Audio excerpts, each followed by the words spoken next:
Dieu était avec nous, sinon mon mari allait y passer. Il a fait un AVC hémorragique aigu. Pourquoi? Parce qu'il n'exprimait pas ses souffrances. Moi, je voyais qu'il souffrait. Quand mon enfant faisait caca à la culotte, à chaque fois que je vais nettoyer, je pleurais. À un moment, il m'a dit, à moins que je ne sois pas là, si je suis là, tu ne touches plus. C'est à moi de le laver. Quand moi je pleurais, lui, il n'exprime pas. Mais il souffrait à sa manière. Il souffrait d'une autre manière. Donc, donnons la parole au Père. Ne disons pas tout de suite qu'elle va se sentir, moi, on a même 9 mois. Oh, c'est ça, sperme. Moi, je ne dis pas que nos enfants sont malades. Nos enfants sont différents. Parce qu'ils ont des particularités que les enfants normaux n'ont pas. Ouais. Quand il a été, diagnostiqué, donc la psychologue qui m'a dit, moi j'ai dit, mais s'il est comme ça, donc ça veut dire qu'il ne pourra pas faire grand-chose. Elle m'a dit oui, il ne pourra pas faire grand-chose. Moi j'ai dit, mais moi je le vois bien dans le sport.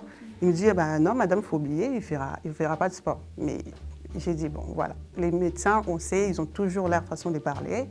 Moi je sais que c'est autre chose. Mais aujourd'hui, mon fils, il est vraiment très bon en athlétisme. Et là, c'est son père qui avait vu qu'à 2 ans, que l'enfant, il faisait que des tours dans la maison, il faisait que courir dans son coin, il courait. Moi, je l'avais mis dans le judo parce que je voulais qu'il fasse du judo. Mais son père a dit non, il a fait ça pendant 2 ans. Il dit non, il faut le mettre à l'athlétisme. Tu verras qu'il est vraiment fait pour ça. Et donc, vraiment, encourager les parents à aller vers les professionnels. Il n'y a aucun jugement. On ne juge pas un parent parce qu'il a un enfant autiste, parce que c'est la faute de personne. Enfin, c'est comme ça, c'est génétique. Et puis, on ne dit pas que c'est la faute du parent.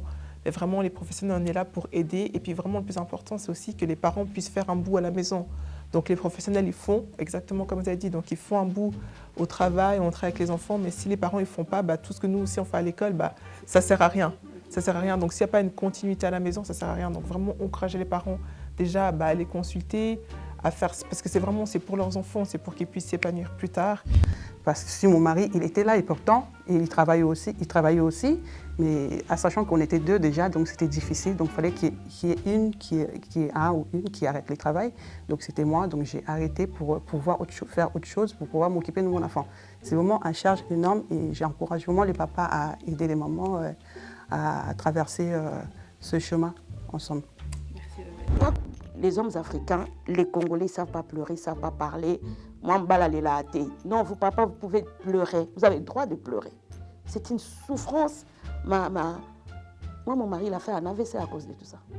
Vous savez, on regarde, nous, dans notre communauté, comme si les hommes, ils doivent être là, ils ne souffrent pas, ils doivent bien faire les choses.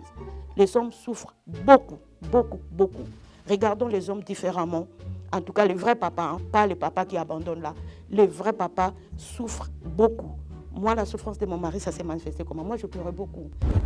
Et pour ma part, ce que je retiens surtout, c'est que l'autisme, ce n'est pas une maladie. Puis il me semble que ce n'est pas classifié comme une maladie, mais comme un trouble. Voilà, exactement. Voilà. Comme un trouble neurologique développemental. Et les causes, elles sont diverses et nombreuses. Donc, ce n'est pas aux parents de se sentir coupables d'avoir un enfant autiste. Au contraire, c'est, comme vous avez dit très bien, c'est un don de Dieu. Et surtout, voilà, n'hésitez pas à vous faire aider.